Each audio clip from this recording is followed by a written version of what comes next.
Hello, my name is Mike Pipkin. I'm one of the elders at Prestoncrest Church of Christ. I'm also a member of the Reopening Task Force, and we thought we'd just take a few moments to share with you where we are on the path to reopening.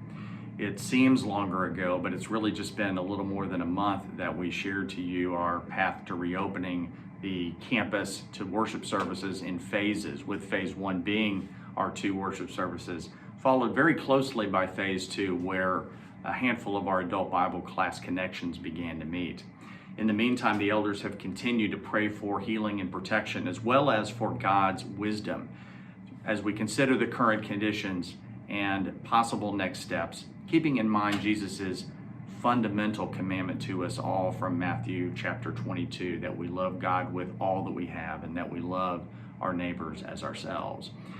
And the Reopening Task Force, relying upon the expertise and the guidance of our Medical Advisory Committee, has continued to meet and assess how we can best accommodate our fellowship of believers during this extraordinary time, taking into account what our government, both state and local and federal, are asking of us, as Paul instructed us to do in Romans chapter 13, verse 1. To that point, Dallas County has created a guidance system for the activities that may put the public at risk of acquiring COVID-19. And that guidance is based upon information from the state of Texas as well as the CDC. And it uses colors to reflect the level of risk: red, orange, yellow, and green. According to Dallas County, red translates to stay home and stay safe, with guidance becoming less restrictive as the color changes, and with green being the lowest level, representing the new normal needed to protect the community from a return of COVID-19. Several local congregations are using the Dallas County guidelines as an objective measure to determine when they will begin to meet in person. And as you can see, here's today's COVID-19 risk level on June 25th when I'm recording this. In the meantime, we're all aware that Dallas County and Texas in general are experiencing an unwelcome spike in diagnosed cases and hospitalizations for COVID-19. As a congregation of believers, we are doing our very best to align ourselves with governmental policy regarding COVID-19, as well as the advice and counsel of our brothers and sisters in the medical community. At the same time, we have been demonstrating our care and concern for everyone by following our phase 1 and phase 2 protocols, while the Reopening Task Force looks forward to what phase 3 and beyond might look like. As a reminder, here's where we are on phase 2. We're going to continue to meet and conduct our worship services at 8:15 and 10:45 in the morning.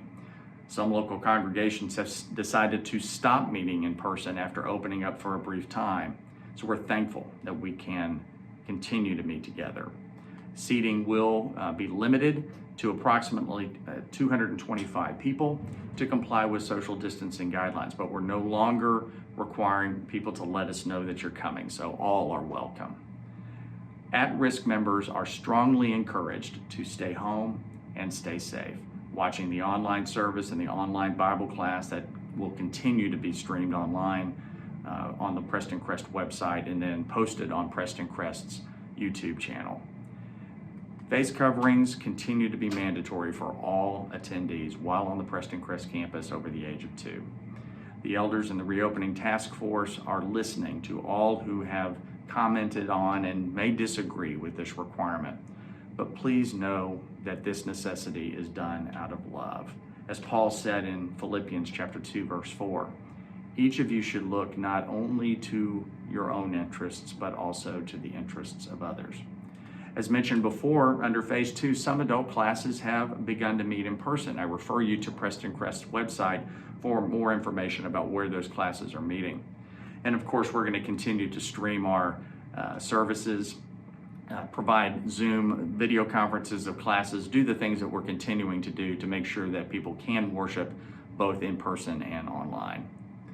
As long as for how phase 2 will go, given what we're seeing in our county and state, we're going to be in phase 2 through the month of July and into August. In the meantime, the Reopening Task Force and the Medical Advisory Committee will continue to gather additional information and data, including looking at what our local schools will be doing when classes are scheduled to begin, either in person or online. Some are asking what phases 3 and 4 might look like. The reopening task force, supported by our medical advisory committee, continue to discuss that topic, whether in our Zoom meetings or individually. We've spent a great deal of time listening to our children's ministry parents, and it's our goal in phase 3 to develop opportunities for our kids to be able to meet safely once school begins. And we look to the wisdom and guidance of our medical advisory committee with respect to our use of face coverings, especially as we consider studies that suggest that face coverings are the single best way to control the spread of the virus. As for phase 4, we will continue to pray that it be God's will that many of us who are not at risk will be able to meet together in person in growing numbers until such time that we can fellowship with one another out from under the cloud of uncertainty that this virus brings.